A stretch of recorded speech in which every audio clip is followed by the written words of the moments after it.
It's always interesting in Scripture to find different stories where Jesus talks about prayer, or different things that are happening in prayer. It's interesting, today's story. Jesus was at a house, and he was teaching, and he was healing. And as soon as the word got out, crowds gathered all around, came from all around the community. It was so crowded they couldn't get through the door. I imagine they were hanging out of the windows even to listen to what he had to say and to see what he was going to do. Now, there was a person, they call him a paralytic, which could have meant many different things. He could have walked with them before his friends and everything and known them and fallen and broken something that caused him to be quadriplegic. But he had these friends, and they heard about Jesus healing, and they thought, this is our chance. So he was on a mat that they were carrying. They could not get through the crowd. The crowd would not let them in. And so they went and climbed up to the roof, and they tore open the roof. And I'm sure that got Jesus' attention. If that was over your head, you would get attention right away. And they opened enough space that the four friends let their friend down. And Jesus said, because of their faith, you are healed. That's kind of interesting. Because of their faith, you are healed, your sins are forgiven. So pick up the mat and walk. I feel like, thank you, you've let my son and myself down in your prayers to be healed. And I thank you for that. In the one church I was in, we started what we called the Four Corner Program. If you had somebody that you wanted to present to Christ to be healed or present in prayers and stuff, you found four people who would gather the four corners of the mat and pray for that person. If you ever need somebody to help you pray, give me a call. I'd be more than willing to help with that and be on one of the corners if that's what needs to be. Duke University did a number of research programs, one about prayer and whether prayer really helped people. So they divided people into two groups with approximately the same illnesses or the same problems. And one group, they just did whatever needed to be done, what they usually did. And the next group, they had people pray for them, and they did what they usually did. Nothing unordinary came out of that. Nothing changed the outcome for either group. And then somebody got the idea, maybe we didn't do the prayer thing correctly. So again, they divided two groups, two control groups, with the same illnesses, the same problems, the same sicknesses. And one group, again, they treated just as they normally would. But the second group, they decided to tell them that there were people praying for them. And some of the prayer group even went and visited those people to tell them they were praying for them. The outcome was amazing. The people who had others praying for them and knew they had others praying for them healed faster than the other group and were more ready to leave than the other group and healed wonderfully well. So praying for people is good, but they need to know that someone is praying for them and cares about them. And what a difference that makes. I've had people, does prayer really work? People ask that sometimes. And I'd like you to try an experiment. I had the confirmation class one time try this experiment. When you're in a group, maybe like this, and you're in the back row, look at the back of somebody's head and think about them and pray for them and see what happens. I guarantee you that in a little while they're going to start going and they're going to turn around. Prayer works when you tell, when you push, when you do that and aim at someone. I would invite you to try doing that. Don't do that to me. It irritates the heck out of me. Except you can keep praying for me. That's okay. Now, I'm not sure. I love the Indiana Jones movies. There's so much make-believe. They're funny. I've gotten to the point I laugh through the whole thing now because it's so staged and made up and everything. One of them, I think it's The Last Crusade, where they're looking for the cup of Christ, the chalice. And towards the end of the movie, they have found this old knight, and they're in this cave.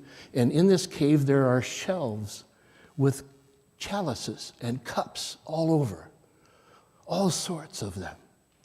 And the story goes that if you drink the water out of this, you will be healed if you do this. Now, the first one to come in is the bad guy. And he picks up the glorious chalice, gold and rubies and diamonds on it. Surely this is the king's chalice. And he dipped in the water and he drank and he stood there for a moment and then he melts. Totally melts into dust, into nothing. And the voice says, "He did not choose wisely." And then Indiana Jones looks for what he called the cup of a carpenter that would have been handmade, very rugged looking. And he dips in the water and he drinks and nothing happens. And the voice says, he chose wisely.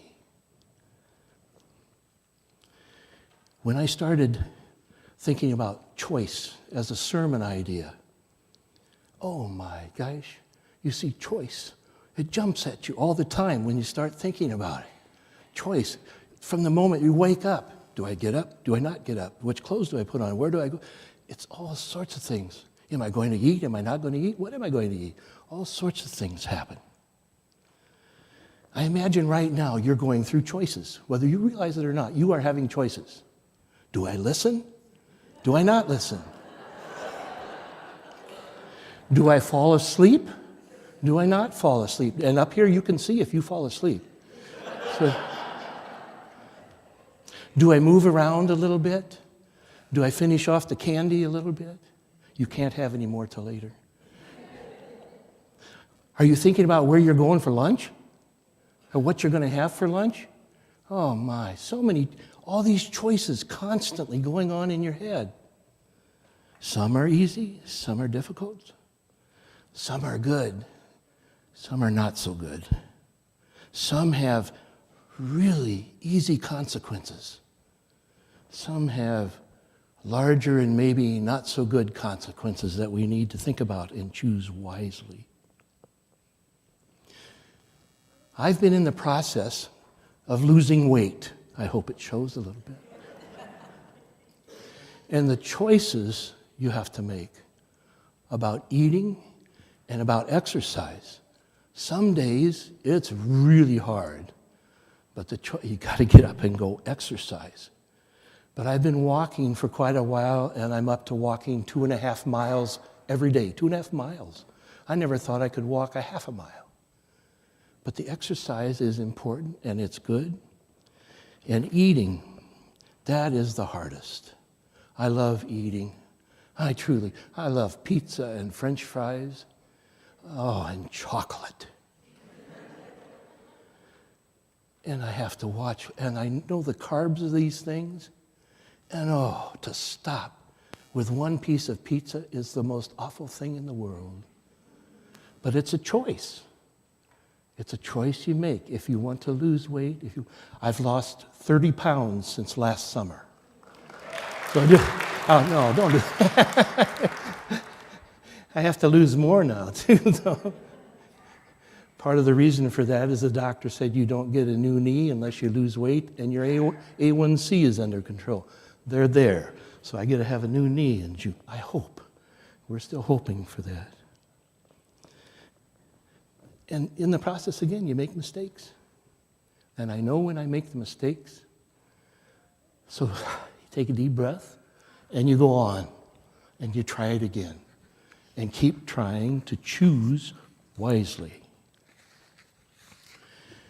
When I was a full-time active pastor, one of the things I did marital counseling, premarital counseling. And I usually had 3 or 4 times with them and talk about the choices that they were going to have to make in their life, in their new life.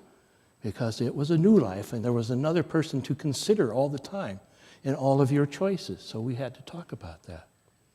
A couple of things that were kind of funny is that I talked to one couple about, what are you going to do with your money? What choices are you going to have with your money? How are you going to share that and put it together and do things like that? And one girl said, it's my money. What's mine is mine. He can pay the bills. So I sent them home to talk about that a little bit. Had some choices that needed to be made there. They did come back and get married, though. But another thing, when you first move into a house or a place together, and the bed is there, the question will come up, who's on which side? Who gets which side? And I always tell the husband, you need to be careful with this, because whatever side you pick, you will be on that side the rest of your marriage. And that's the way it works. So you need to choose wisely. Where's the television? Where's the radio? Where's the clock? Think about the whole process. Another one that was kind of fun that I enjoyed talking about is you need to choose your words wisely as you talk to this person. You are said that you love this person, so treat them with love and gentleness and concern and caring. Well, one time when Jan and I were first married, she was making eggs for breakfast. And I said, I hate to tell you this, but I can cook eggs better than you do. I've been cooking eggs a lot for a long time. And I have to graciously ask, would you cook eggs today? Silly comment. What a silly choice that was. We need to learn from our silly choices. Make another choice, it's going to come again. And when it's silly, just and try again next time. One of the books that Jan and I have been reading together is titled Mind Sight, M-I-N-D-S-I-G-H-T. And it's about brains and about the mind and how they develop and how they all work.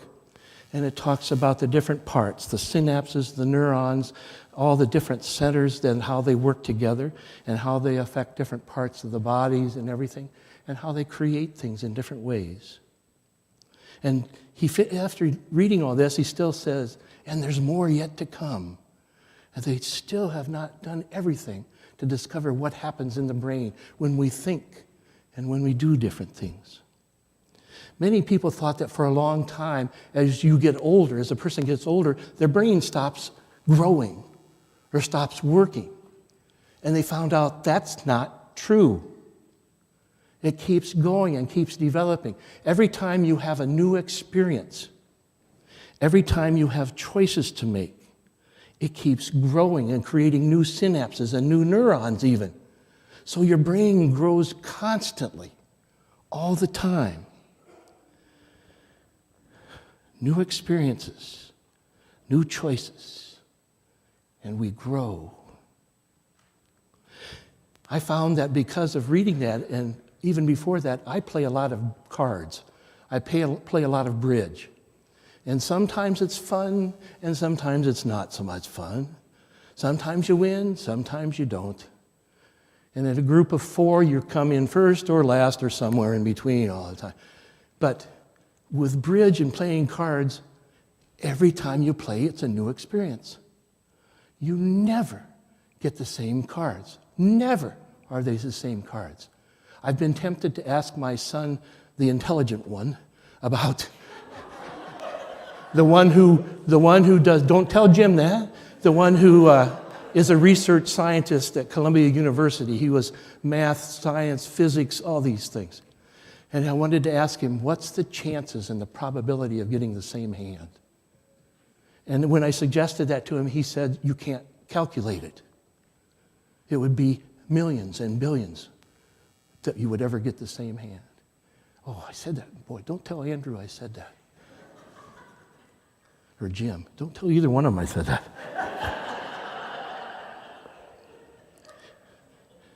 One of the other things that makes your brain keeps growing is meeting new people. Meeting new people and new choices with that person makes your brain keep growing. That's just, you are all different, every one of you. And if I took the time to get to know you, oh, my brain's going to get this big. Because you are all new and you're all different. And it makes you come alive more. I got to tell you, Larry and I are pretty good friends, and he has infected me a little bit. We were out to eat the other day, and I started talking to a person about what they were doing, and Larry does that with everybody. And I'm following his direction with that. And it was fun to meet this young man and talk about his salad, what he's getting, and about this hot sauce that he'd put on it that I'd never heard of before. I never did that. I've learned to make new choices because of friends that I have. New experiences, new choices, new things to do, new ways to reach out to others. It's very important for our brains, for our very life.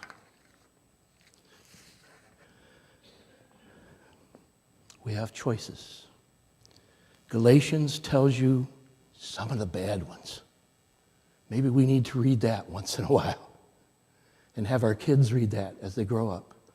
And even though their brains don't take it in until they're about 20, we need to keep planting that in there, that they keep learning some of these bad things. But Galatians always has these good things. Love, caring, gentleness, goodness, patience, self-control, caring for others. Those are the good choices that we can make. Sometimes I think we need to practice more. When a choice comes up, think it through. Is this going to hurt me, going to hurt others? Is this a good thing for self-control? Is this a blessed thing for others or for myself? Maybe we need to set a pattern. This is what I want to do, and this is where I'm headed, and this is my choice. So then as we started, thank you for making a choice for us. I wish you all keep choosing wisely. Thank you. Amen.